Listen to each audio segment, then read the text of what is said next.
Hey, quick check-in for Journey to Mars. Just as we go along, I'm trying to comment on this great.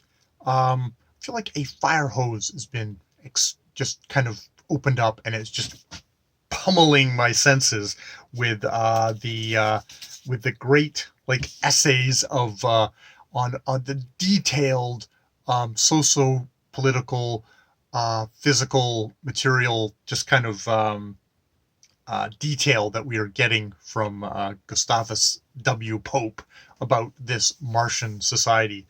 And, I think I talked about uh, F. Razula, the capital of Ultima, of Montel Ultima, and just kind of like holy crap, getting all the information on that. We've gotten the Fountain of Youth, which actually does a kind of a good job. It's not like a mystical fountain of youth where you drink it and you live forever. It's more of like, oh, this is a revivifying stream. If you overdo it, it can actually have side effects.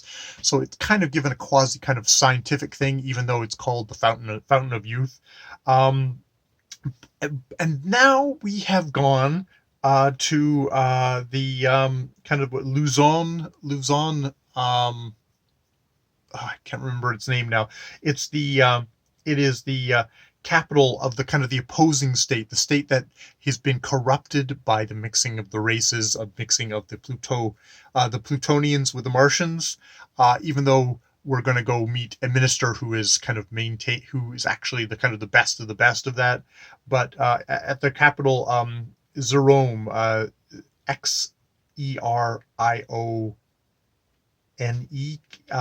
Rome, and we were meeting with the Minister of State, Javandus, and this is where we've taken this kind of weird kind of side thing into the mystical.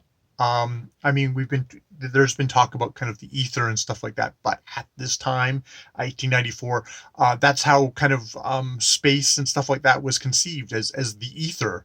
And indeed, we have at the beginning here a magician who's apparently collects all the minerals and various things from the ether to create physical objects, to create beautiful vases and drinks and fruits and stuff like that.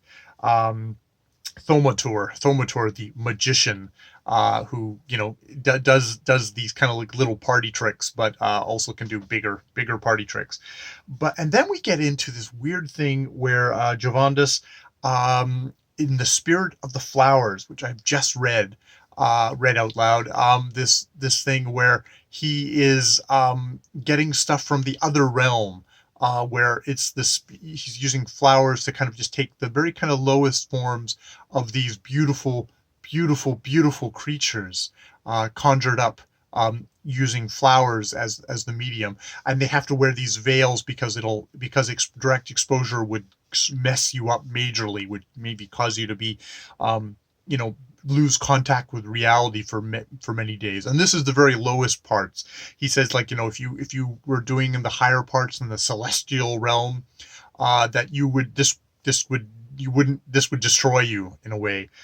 And also talking about how that there's also the negative ones, the people that are denied this, that their soul wasn't saved at thing where there's a purgatory where the stuff gets burned off in great trials and tribulations, but it does get burned off and you have the hope of redemption. And then you get the ones that are just basically you're cast into the outer darkness, and you have demons. And he says, like, oh, I can summon these demons and get them to do my bidding. And yeah, that's an interesting thing about the Martians, is the Martians seem to have very much a Judeo-Christian concept of the world.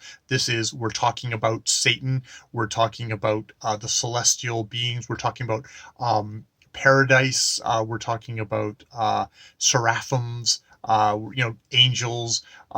We've got all this kind of conceptual stuff, which is apparently quite alive and well on Mars, which, not surprisingly, this being a fictional work written by a 1894 dude on Earth. But it's like, yeah, they have basically kind of the human afterlife.